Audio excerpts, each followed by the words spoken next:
Semoga semua dalam keadaan yang sehat dan penuh damai sejahtera. Kita akan mulai namun sebelumnya ada beberapa hal yang perlu Bapak Ibu perhatikan. Bagi Bapak Ibu sekalian yang ingin memberikan persembahan, baik persembahan perpuluhan, persembahan diakonia maupun persembahan yang lain, dapat mentransfer ke nomor rekening gereja. Nomor rekening gereja ada di layar Bapak Ibu Saudara, di atas mimbar nanti bisa disaksikan. Dan saya berharap Bapak Ibu Saudara dapat mempersiapkan hati, mempersiapkan pikiran kita dengan baik di rumah kita masing-masing. Mari saya mengajak kita semua untuk bersatu teduh sejenak. Ya, kita dengan sikap sempurna kita mau berlutut di hadapan Tuhan. Mari kita berdoa.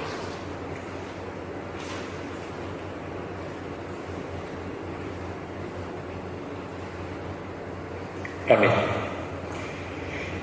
Kita bersama-sama berdiri, kita berdoa di dalam nama Allah Bapa, Allah Putra, dan Allah Roh Kudus. Kita memulai ibadah kita yang kudus pada pagi hari ini.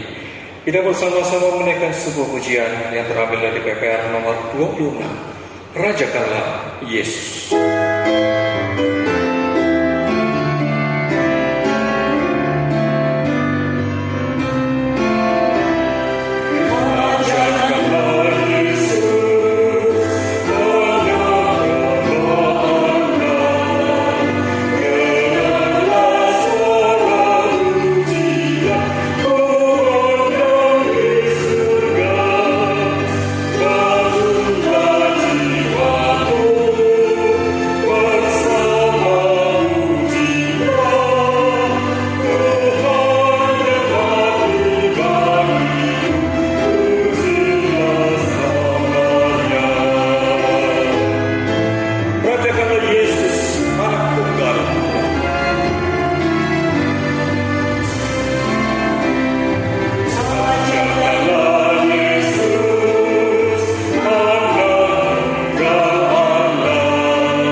Marilah kita bersama-sama menyimak, mendengarkan suara pembimbing bagi kita semua. Tuhan telah menunjukkannya di dalam Mazmur pasal ke-96 ayat 8 sampai ke 9 yang mengatakan demikian.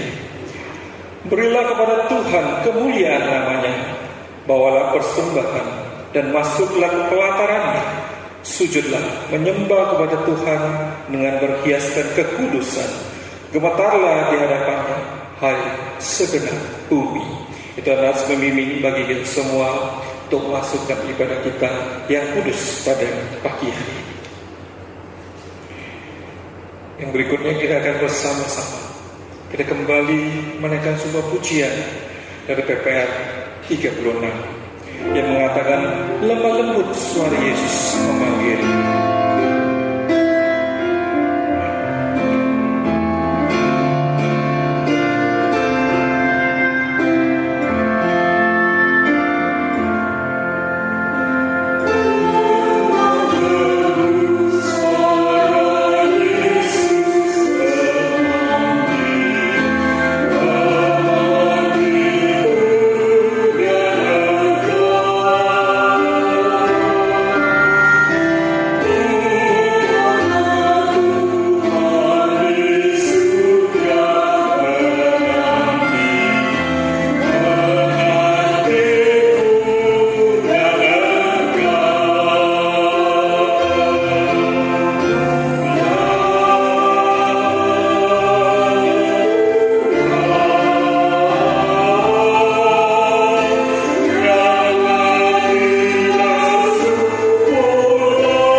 Dalam pujian ini yang katakan bahwa Tuhan telah memanggil setiap orang yang berdosa untuk pulang.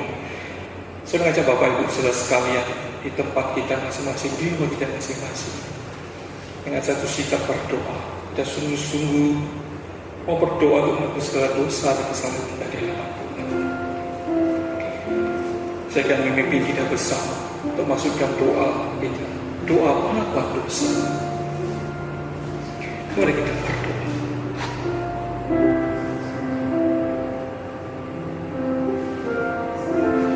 Bapa dalam surga yang Tuhan Yesus Kristus,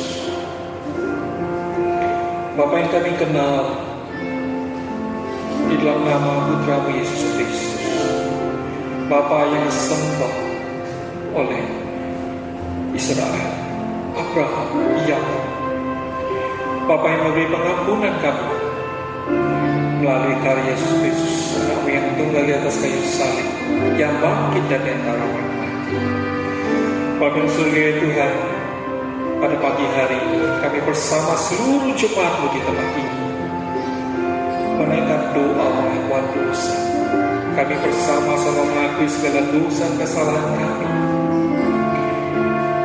atas ketidakjujuran kami, Bapa.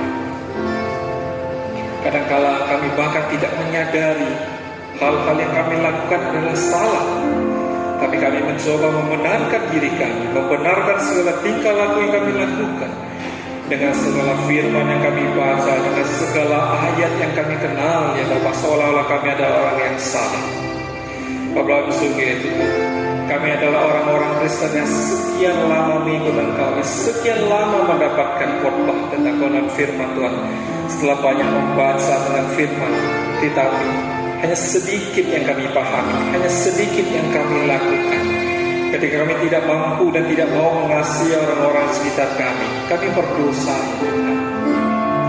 Tuhan, betapa banyak talenta yang Kau berikan kepada kami yang tidak mau kami keluarkan. Dalam pikiran kami ya Tuhan, kami hanya mencari sesuatu untuk menyenangkan diri kami, menyenangkan keluarga kami.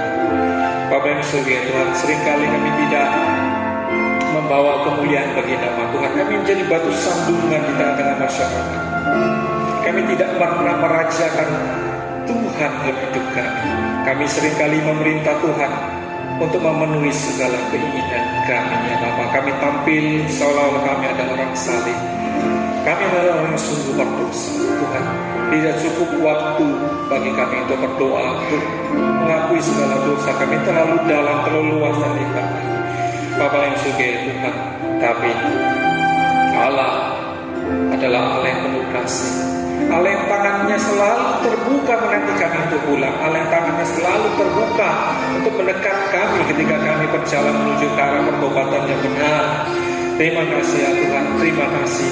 Biarlah setiap orang yang percaya kepada Tuhan Yesus Kristus, setiap orang yang sungguh-sungguh mau mengakui kesalahan dan bertobat kepada Tuhan, memperoleh pengampunan, memperoleh penyucian itu sendiri.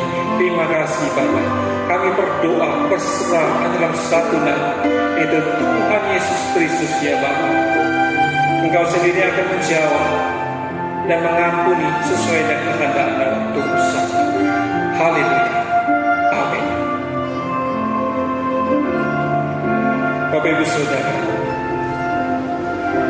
saya akan membacakan bagi kita semua sebuah satu berita yang luar biasa, satu berita anugerah bagi kita semua yang mengatakan, marilah kepadaku semua yang letih lesu dan berbeban berat, akan memberi kelegaan kepadamu. Pikulah kuk yang kupasang dan belajarlah padaku, karena aku lemah lembut dan rendah hati, dan jiwamu akan mendapat ketenangan. Ini adalah satu firman Tuhan yang terdapat di dalam Matius pasal 11 ayat 28 dan sampai ayat ke-29. Kita juga bersama-sama menyimak satu petunjuk hidup baru yang juga terambil dari Kolose pasal 3 ayat 23, dengan satu petunjuk hidup baru bagi kita semua yang mengatakan demikian. Apapun juga yang kamu perbuat, perbuatlah dengan segenap hatimu seperti untuk Tuhan dan bukan untuk manusia. Kiranya firman Tuhan yang barusan kita dengar bersama-sama menolong kita untuk jalani kehidupan kita selama seminggu ke depan. Bapak Ibu Saudara, kita akan kembali bersama-sama menaikkan sebuah pujian lagi. Kita menaikkan pujian dari PPR nomor 80, Nyamanlah Jiwaku.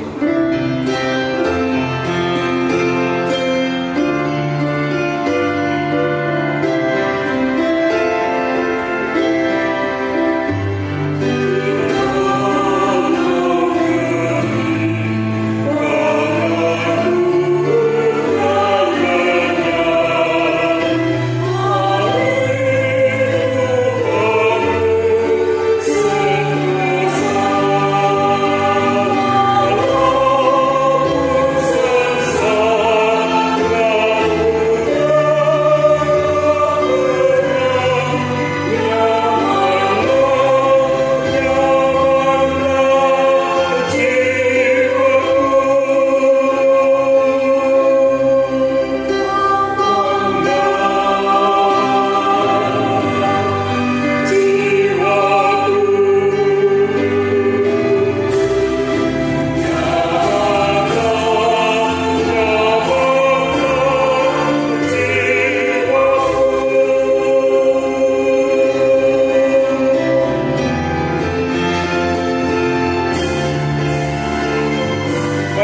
bersama-sama pengakuan iman rasuli.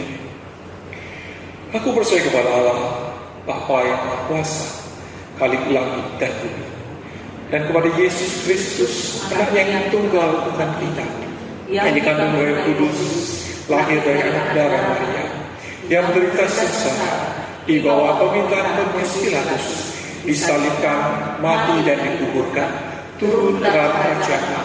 Pada hari yang ketiga, bangkit pula dari antara orang mati, naik ke surga, duduk di sebelah kanan Allah, Bapa yang Maha Kuasa, dan dari sana yang akan datang untuk menghakimi orang yang hidup dan yang mati. Aku percaya kepada Roh Kudus, Gereja yang kudus dan am, persekutuan orang kudus, pengampunan dosa, kebangkitan tubuh dan hidup yang kekal. Amin. Bapak Ibu Saudara sekalian, kita akan bersama-sama dalam doa sahabat kita. Kita berdoa bersama-sama untuk beberapa hal. Yang pertama, kita berdoa dengan landasan ucapan syukur karena pemeliharaan Tuhan di tengah-tengah situasi yang tidak baik seperti ini, di mana masih banyak wabah virus corona COVID-19, tapi kita masih dipimpin oleh Tuhan sampai hari ini. Poin yang berikutnya, kita berdoa untuk kondisi seluruh jemaat GKT Gloria Cakra Negara, bila Tuhan boleh memimpin agar seluruh jemaat diberikan kesehatan yang baik, pekerjaan kita, seluruh usaha, pendidikan anak-anak dipimpin dan sertai oleh Tuhan. Yang ketiga, kita berdoa untuk pertumbuhan iman rohani di setiap jemaat di tempat ini. Di tengah situasi apapun, kita selalu bersandar kepada Tuhan dan yakin bahwa pertolongan kita hanya datang dari Tuhan. Yang berikutnya, kita berdoa untuk kebutuhan dari kepala sidang di tempat ini. Biarlah Tuhan tepat pada waktunya mengirimkan seorang pemimpin bagi kita. Kita berdoa untuk para majelis, para hamba Tuhan di tempat ini, para aktivis gereja, para pengurus. Biarlah diberikan kesatuan hati, berikan hikmat bagaimana untuk bekerja sama, bagaimana untuk melayani di tengah-tengah kesibukan, di tengah-tengah kondisi yang amat sulit seperti ini. Kita juga berdoa untuk bangsa dan negara kita. Semoga keadaan ini segera berlalu dan para pemimpin bangsa kita diberikan hikmat bagaimana untuk melewati setiap rintangan yang ada dengan baik. Tuhan yang menjaga keamanan Pulau Lombok dan seluruh Indonesia. Mari kita buka suara dan berdoa. Bapa dalam surga, ya Tuhan Yesus Kristus, kami bersyukur ya Tuhan, keadaan pada saat ini jauh lebih genting dari beberapa saat yang lalu ya Tuhan. Kami hidup dalam serba keterbatasan. Kami terbatas, kami tidak bisa ke gereja. Kami juga tidak bisa berkumpul dengan saudara-saudara kami, tidak bisa melakukan aktivitas yang normal Tuhan. Kami takut akan kesehatan kami ya Bapak. Kami takut akan masa depan kami. Tapi kami bersyukur ya Tuhan, di tengah ketakutan kami, Tuhan senantiasa menghibur kami. Tuhan masih menolong kami, berikan kami kesehatan, berikan kami makanan kami. Bapa di surga ya Tuhan, kami bersyukur untuk setiap hal yang Tuhan nyatakan, setiap detiknya Tuhan, nafas kehidupan yang Tuhan berikan kepada setiap kami. Tuhan, kami berdoa, Tuhan melawat seluruh jemaat-Mu di tempat ini ya Bapa, yang sudah berapa lama mungkin kami tidak pernah bertemu bersama-sama. Tuhan boleh menolong ya Bapa, khususnya mengenai kehidupan mereka pribadi lepas pribadi, kehidupan kesehatan mereka, perekonomian mereka. Tuhan jamah, Tuhan pulihkan ya Tuhan Yesus Kristus ya Tuhan. Kami hanya bisa membantu di dalam hal yang kecil, kami membantu dengan doa. Bapa surga ya Tuhan, kami berdoa bila di tengah-tengah krisis seperti ini ya Tuhan, iman kami tidaklah luntur, iman kami tidaklah turun dan menjadi hancur, tapi kami sungguh-sungguh menanti pertolongan Tuhan. Kami melihat bahwa Allah tidak pernah meninggalkan kami di tengah-tengah situasi apapun. Justru di tengah-tengah situasi seperti ini kami melihat bahwa Allah luar biasa berkarya menolong setiap kami melewati satu rintangan demi rintangan. Bapa yang surga ya Tuhan, kami berdoa Tuhan untuk gereja di tempat ini. Bahkan kebutuhan kami seorang kepala sidang, Tuhan boleh menolong dengan tepat pada waktunya, memilihkan orang yang tepat untuk mengembalakan kami di tempat ini, ya Tuhan. Kami tahu di tengah situasi ini kami memerlukan seorang pemimpin yang baik, pemimpin yang cakap untuk melewati segala badai yang ada di depan. Kami berdoa dan bersyukur ya Bapak, di gereja kami memiliki majelis, kami memiliki hamba-hamba Tuhan, kami memiliki orang yang peduli, para aktivis, para anggota-anggota pengurus komisi yang setia Tuhan untuk melakukan pelayanan-pelayanan. Yang tempat ini kami berdoa, biarlah setiap orang boleh memiliki hikmat dan kasih Tuhan, memiliki kerendahan hati untuk bekerja sama satu dengan yang lain, bergandengan tangan untuk membangun gereja Tuhan, untuk membangun masyarakat di tempat ini. Terima kasih ya Bapak, jadikanlah gereja ini sebagai sumber berkat, sumber terang. Terima kasih ya Tuhan, terima kasih. Kami berdoa ya Tuhan untuk jemaat juga yang dalam keadaan yang lanjut usia. Tuhan boleh berikan mereka kelegaan, hibur mereka yang dalam kesepian ya Tuhan. Bagi mereka yang sakit, biarlah mereka boleh disembuhkan. Kami berdoa menyerahkan kondisi bangsa dan negara Republik Indonesia ini ya Tuhan. Tuhan, kami melihat bangsa ini hidup dari satu kesulitan lewat satu kesulitan yang lain yang datang. Pada saat ini ekonomi kami yang mulai merosot ya Tuhan. Wabah COVID-19 melanda bangsa, melanda dunia. Kami berdoa khususnya untuk Indonesia. Tuhan boleh lawan, Tuhan boleh pulihkan bangsa ini ya Bapak. Perekonomian boleh dikembalikan. Biarlah pemimpin-pemimpin bangsa kami yang ada di pusat, yang ada di daerah, Tuhan boleh perdayakan mereka menjadi pemimpin yang penuh tanggung jawab, pemimpin yang baik. Sekali lagi ya Tuhan, pulihkan bangsa kami, lawanlah bangsa kami, khususnya untuk Pulau Lombok ini, Kota Mataram. Tuhan pelihara, Tuhan yang jaga. Demikian doa syafaat yang kami naikkan ya Bapa, hanya di dalam nama Yesus Kristus. Haleluya. Amin. Bapak Ibu Saudara, pada pagi hari ini firman Tuhan akan dilayani oleh pendeta kepala konsulen kita, Bapak Pendeta Suharto Yoko. Marilah kita menyiapkan hati dan pikiran kita melalui sebuah pujian PPR bagian biru nomor 15 yang mengatakan Tuhan yang pegang. Tak ku tahu hari depan, namun langkahku tetap.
mendengarkan firman Tuhan. Bapa di surga, kami sungguh bersyukur karena sampai hari ini Tuhan terus memelihara kehidupan jemaat-Mu di tempat ini.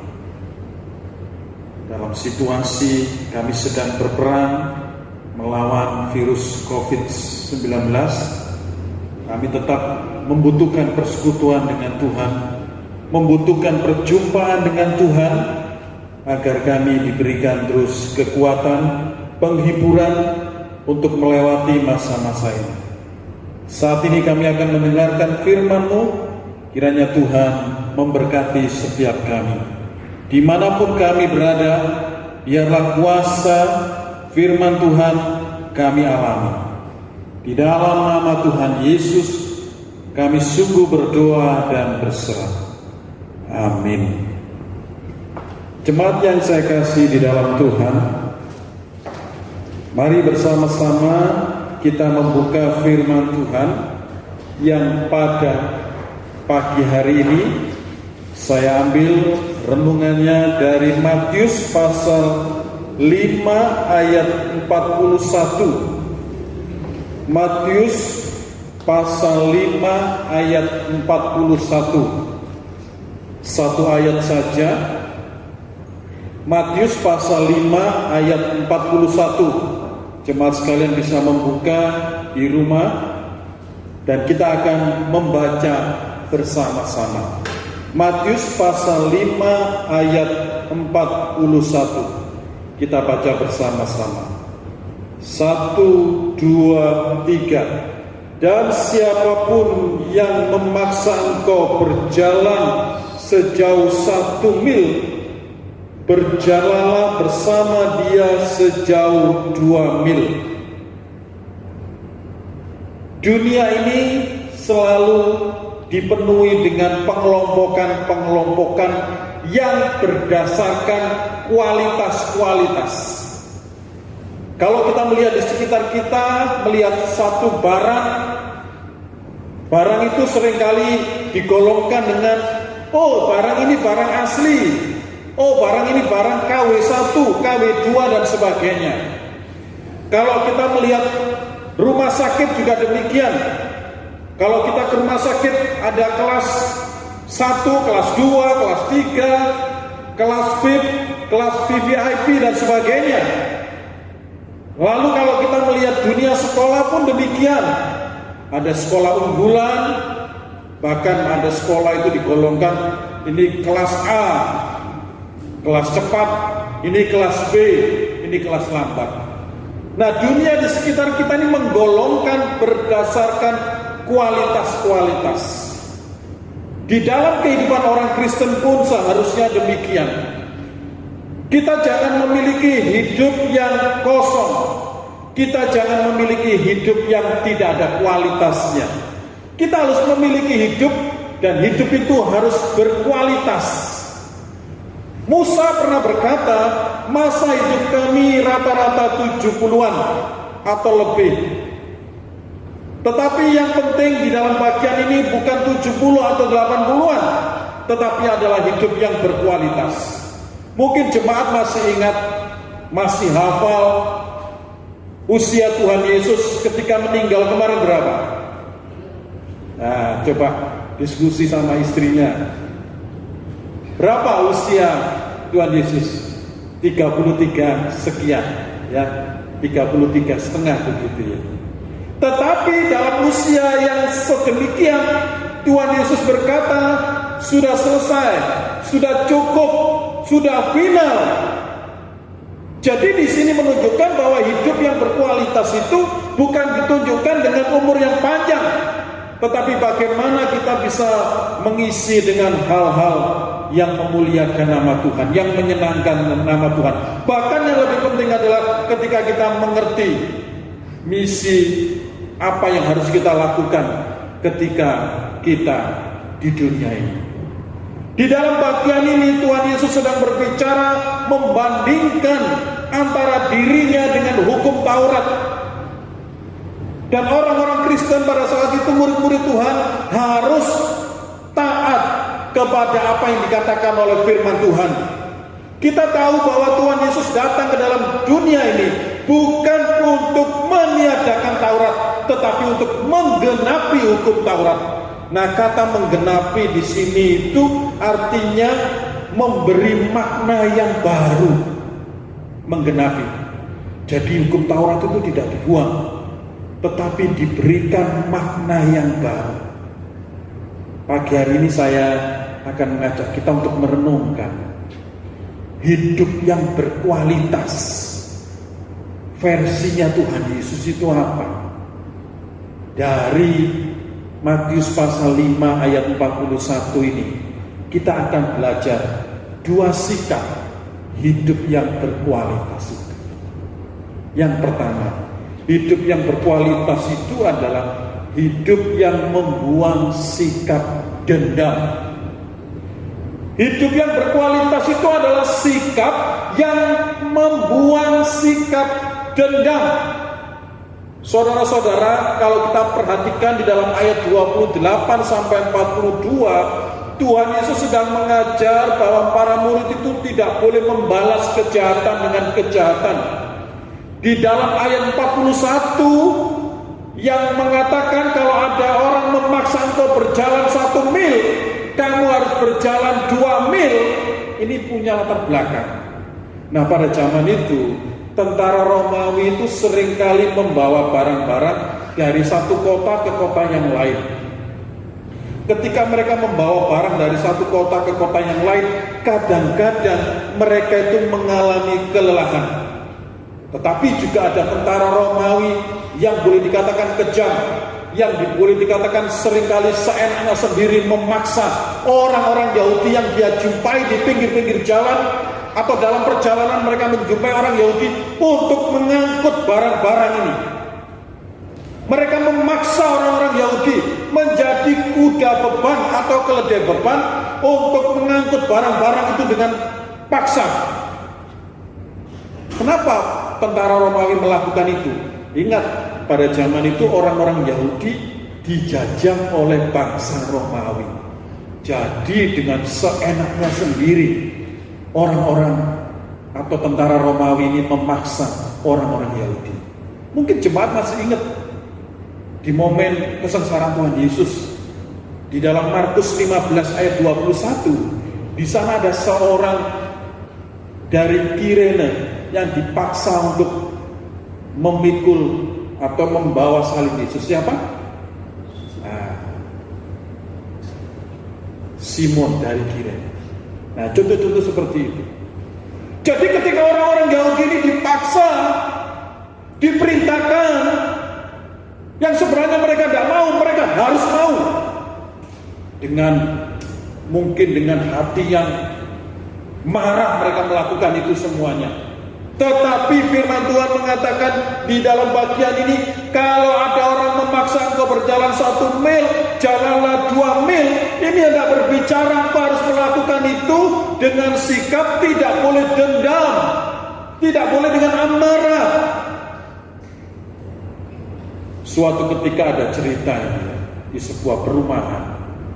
Kalau kita tinggal di perumahan itu kan rumahnya itu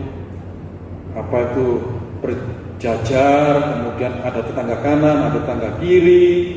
Yang perumahan itu kan seperti itu. Nah, ada yang hobi berternak, ada yang hobinya itu bercocok tanam, macam-macam lah hobi orang yang tinggal di perumahan itu. Nah, ada sebuah keluarga yang hobinya itu menanam sawi, tapi di sebelahnya ada hobinya itu berternak ayam. Nah, suatu ketika yang hobi menanam sawi ini melihat sawinya itu mulai tumbuh. Wah, senang ini. Kira-kira berapa hari lagi akan panen. Ya, yang di sebelah kiri ini memelihara ayam. Suatu ketika yang memelihara ayam ini lupa kalau ayamnya ini tidak dimasukkan di kandang tapi dibiarkan berjalan-jalan di halaman rumahnya. Dan akhirnya ayam ini melihat, wah, di sebelah situ, di tetangga di situ ada hijau-hijau yang segar. Apa yang dilakukan oleh ayam-ayam ini? Ayam-ayam ini menyeberang, lalu melihat sawi-sawi itu. Ayam-ayam ini makan dengan enak sawi-sawi.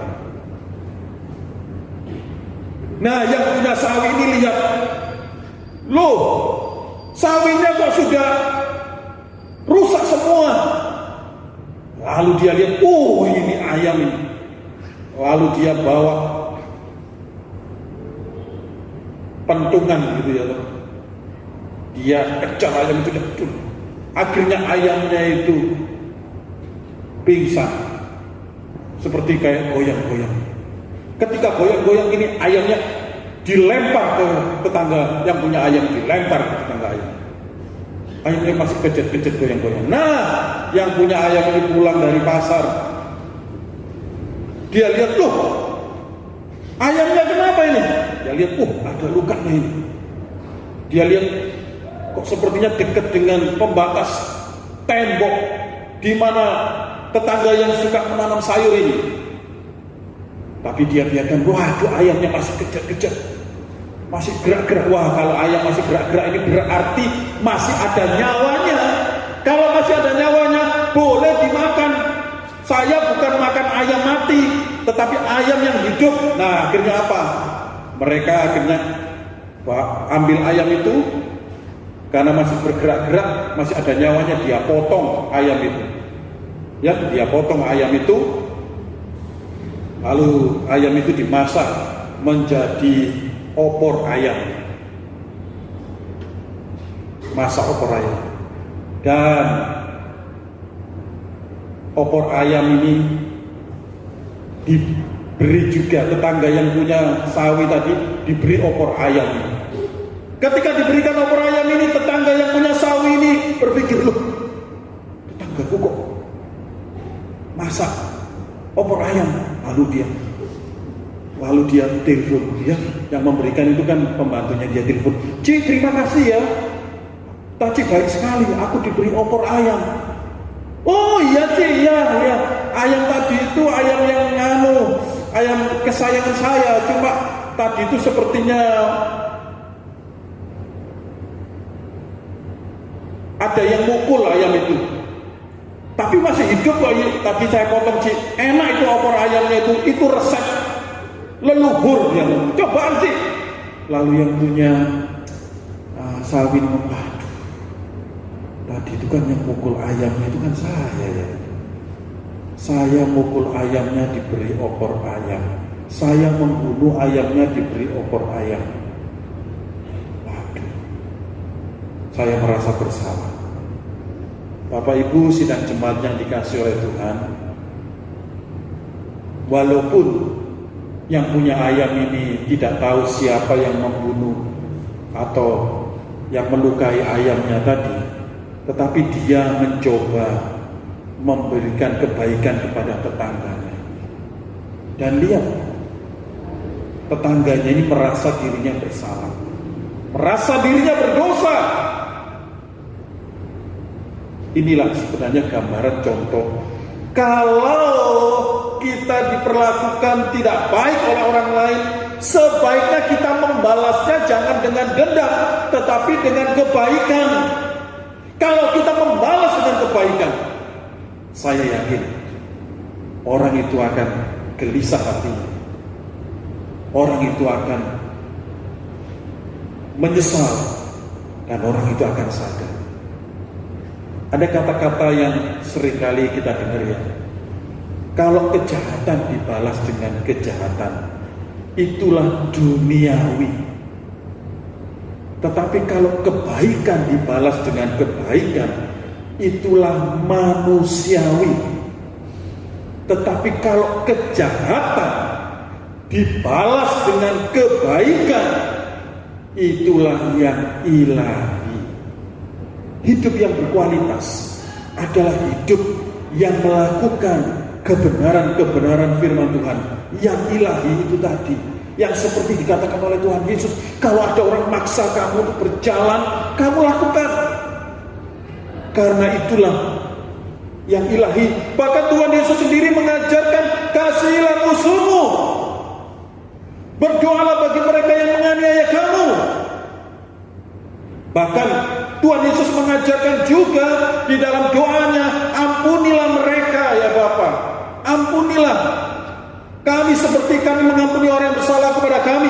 Bahkan di atas kayu salib Tuhan Yesus juga mengampuni orang-orang yang sudah mencela, menyakiti, memukul, mencemooh, yang mendukakan dia sampai hari ini.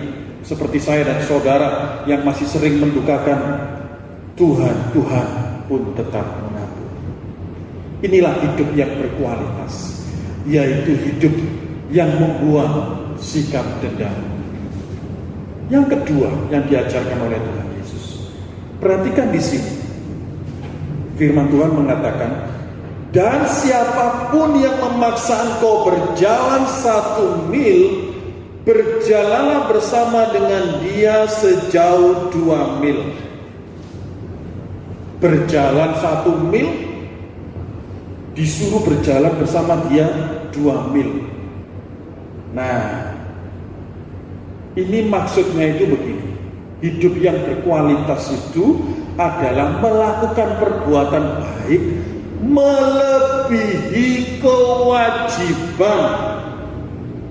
Hidup yang berkualitas itu yang kedua artinya adalah melakukan perbuatan baik melebihi kewajiban. Mil yang pertama itu adalah kewajiban. Mil yang kedua itulah kasih. Jadi hidup yang berkualitas itu adalah hidup yang melakukan sesuatu melebihi kewajiban. Hukum Taurat seringkali menuntut orang-orang untuk melakukan kewajiban. Tetapi orang Kristen harus melakukan sesuatu yang melebihi kewajiban. Itulah hukumnya Tuhan Yesus. Itulah hukum yang berkualitas. Bapak Ibu sidang jemaat yang dikasihi oleh Tuhan, di dalam dunia kerja seringkali ada istilah, kalau kamu kerja itu harus punya yang namanya loyalitas. Kalau bosmu sedikit menyuruh engkau ngelembur, ya orang Jawa ngomong, atau extra time, tambah waktu, ya kamu sebagai anak buah jangan hitung-hitungan lah. Masa pulang jam 4 tet kamu pulang. Belajar punya loyalitas. Melakukan semuanya itu karena kasih, bukan sebatas kewajiban. Di dalam kenyataannya, saya sendiri sebelum menjadi hamba Tuhan juga pernah bekerja. Kalau kita melakukan sesuatu dengan loyalitas, bos kita itu biasanya juga ngerti kok. Mungkin suatu ketika kita diberikan makanan, mungkin pada waktu kita butuh sesuatu, dia dengan murah hati mau membantu dan sebagainya. Itu karena apa? Karena kita ini melakukan sesuatu melebihi kewajiban. Bukankah sekarang ini banyak sekali orang pasang CCTV, orang pasang mungkin absensi, supaya orang melakukan itu tepat dengan kewajibannya. Jam 7 tet harus absensi, jam 4 tet harus absensi. Kalau anak Tuhan, saya katakan, kalau anak Tuhan, setengah 7 atau jam 7 kurang seperempat harus jari. Kalau pulang bagaimana? Jam 4 lebih kan ada masalah juga. Saudara-saudara, lakukan sesuatu itu melebihi kewajiban. Itulah hidup yang berkualitas. Setiap pagi kadang-kadang saya juga ketawa-ketawa sendiri melihat guru-guru Aletheia itu lari-lari naik motor itu. Bahkan saya kadang-kadang marah juga pagi-pagi kok naik motor kecepatan tinggi di halaman gereja. Karena apa? Karena saya tahu dia ngejar absensi. Tidak tahu aturannya berapa ya. Kalau katanya terlambat 1 jam atau berapa, terlambat berapa, itu dipotong bayarannya itu. Betul lah Bapak? Tanya Pak Stein. Tetapi saya belajar di sini. Kalau kita namanya guru sekolah Kristen, semua itu ditegakkan dengan tujuan. Apa tujuannya? Supaya kita ini punya kualitas. Guru Kristen dengan guru yang lain itu harus berbeda. Sama dengan saya sendiri menuntut sebagai hamba Tuhan. Ya, Saya kalau datang itu terlambat itu ya sungkan, malu dan sebagainya. Apalagi kalau ibadah-ibadah, rapat-rapat dan sebagainya. Seharusnya kita ini menjadi pelayan yang melebihi kewajiban. Itu baru pelayan Tuhan yang berkualitas. Saya yakin Tuhan itu tidak akan melupakan orang-orang yang melakukan dengan kualitas.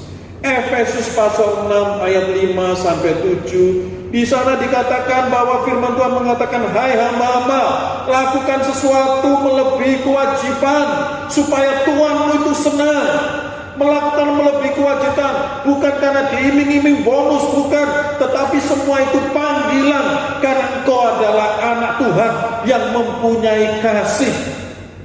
Jadi kalau kita melakukan hanya sebatas kewajiban, itu sebenarnya kita ini adalah orang yang melakukan hukumnya itu hukum Taurat.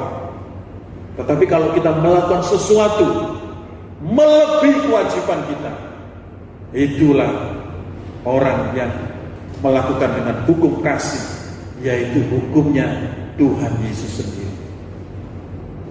Bapak Ibu sidang jemaat yang saya kasih di dalam Tuhan, biarlah di dalam situasi kehidupan kita yang hari ini mengalami tantangan, kesulitan, jangan sampai hidup kita ini tidak berkualitas. Hidup kita ini harus berkualitas, karena hidup kita ini sudah menjadi milik Tuhan.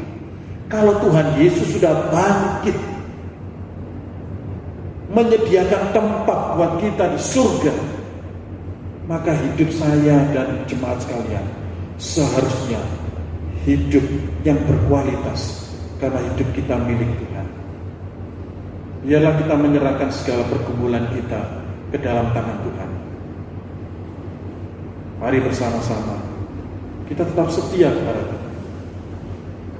Tetap jemaat sekalian, walaupun kita beribadah di rumah, kita tetap setia, tetap dekat dengan Tuhan, karena itulah hidup yang berkualitas, hidup yang seturut dengan firman Tuhan. Selamat hari Minggu, dan saya sebagai hamba Tuhan di GKT Cakra juga mengucapkan selamat Paskah kepada segenap jemaat GKT Gloria Cakra Negara. Biarlah kuasa kebangkitan Tuhan Yesus membuat hidup kita adalah hidup yang berkualitas, hidup yang membuang sikap dendam. Masa lalu kita tinggalkan, karena Yesus sudah bangkit menyediakan hidup kita di surga. Dan hidup kita adalah hidup yang terus melakukan pelayanan dalam segala kesulitan tantangan. GKT Cakra terus maju, terus memuliakan nama Tuhan. Ada amin? Mari kita berdoa. Bapa di surga, biarlah kami mengangkat tangan di hadapan Tuhan, karena kami sudah menjadi milik-Mu ya Tuhan. Kami ingin bersorak-sorai karena Engkau sudah bangkit. Tolonglah kami ya Tuhan, seperti kebenaran-kebenaran firman yang baru kami dengarkan, supaya kami memiliki hidup yang berkualitas. Hidup kami bukan hidup dalam kepahitan, hidup kami membuang dendam, dan hidup kami melakukan sesuatu dengan dasar kasih. Tuhan memberkati dan menolong jemaat-Mu yang sehari-hari ini banyak sekali mungkin pergumulan-pergumulan yang ada ya Bapa. Baik itu mereka yang sedang bekerja mengalami kesulitan, mereka yang saat ini sedang melayani mengalami kesulitan, bahkan mereka yang berumah tangga juga mengalami banyak tantangan hari ini. Biarlah Tuhan memberkati. Allah yang Immanuel itu memelihara setiap kami.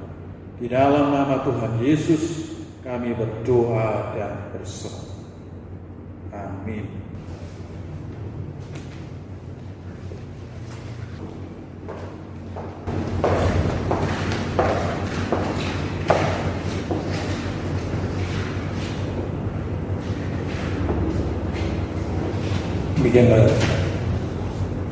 Demikianlah tadi itu firman Tuhan yang telah disampaikan oleh Kepala Konsulen kita. Kita telah mendengarkan firman Tuhan bersama-sama. Kiranya itu menjadi berkat, jadi satu makanan membawa rohani kita untuk semakin terus bertumbuh dan semakin berharap kepada Tuhan kita Yesus Kristus. Bapak Ibu Saudara, kita akan meneruskan ibadah kita. Kita akan menaikkan sebuah pujian dan juga akan memberikan persembahan kepada Tuhan kita melalui gereja di tempat ini. Bagi Bapak Ibu Saudara yang ingin memberikan persembahan, dapat mentransfer ke nomor rekening yang ada di bawah di tempat ini, yang ada di layar Bapak Ibu Saudara. Kita menaikkan sebuah pujian PPR Biru nomor 39, Jadikan Aku Saluran Berkat.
Bapa di surga ya Tuhan, kami bersyukur kepada Engkau ya Tuhan atas pemeliharaan-Mu, atas kasih-Mu, atas pengampunan-Mu, segala pengorbanan-Mu di atas kayu salib.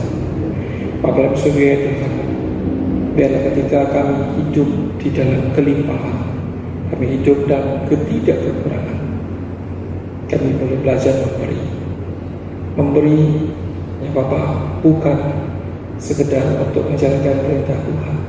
Memberi adalah untuk menyatakan bahwa kami telah menerima kasih Tuhan itu terlebih dahulu dan kami meresponinya dengan memberi persembahan kepada Tuhan. Memberi persembahan bukanlah dengan diri kami ini diselamatkan, diberikan tempat yang lain, tapi itu merupakan satu manifestasi kami, karena kami mengenal Allah itu penuh dengan kasih. Kami sungguh Tuhan, biarlah segala apa yang kami persembahkan kepada Engkau boleh terima dengan baik. Ajar kami ya Tuhan, bukan memberi sesuatu yang sisa, bukan memberi sesuatu yang terkecil, tapi memberi sesuatu yang terbaik bagi nama Tuhan. Memberikan waktu kami begitu berharga, memberikan masa muda kami ya Bapa, bukan memberikan dengan sisa waktu yang kami miliki. Terima kasih ya Bapa, dengan seluruh doa persembahan kami serahkan dalam nama Tuhan dan Yesus Kristus. Haleluya. Amin. Bapak Ibu Saudara, kita telah menjalankan persembahan dan kita juga akan segera mengakhiri ibadah kita. Kita mengembalikan segala puji dan hormat kita kepada Tuhan. Kita menaikkan pujian doksologi PPR 379. Lalu kami lanjutkan dengan doa berkat yang akan dilayani oleh Pendeta Sumartoyo.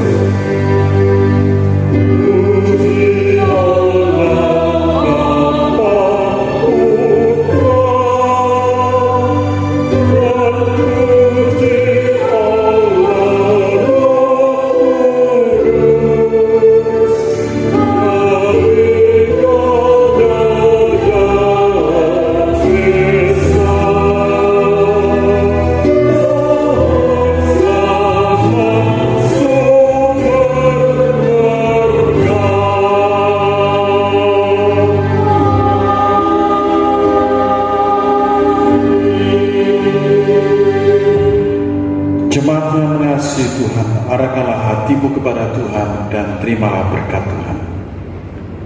Kiranya kasih yang abadi yang kekal dari Allah Bapa di surga yang mulia, kiranya anugerah keselamatan dari Tuhan kita Yesus Kristus yang sudah bangkit dari kubur, kiranya penghiburan kekuatan dari Allah Roh Kudus menyertai sidang jemaat sekalian dimanapun kau berada.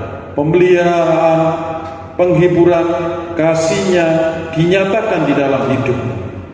Kiranya kasih Allah Tritunggal itu mengalir terus dalam hidupmu, mulai pagi hari ini sampai selama-lamanya, sampai Tuhan Yesus datang yang kedua kalinya. Amin.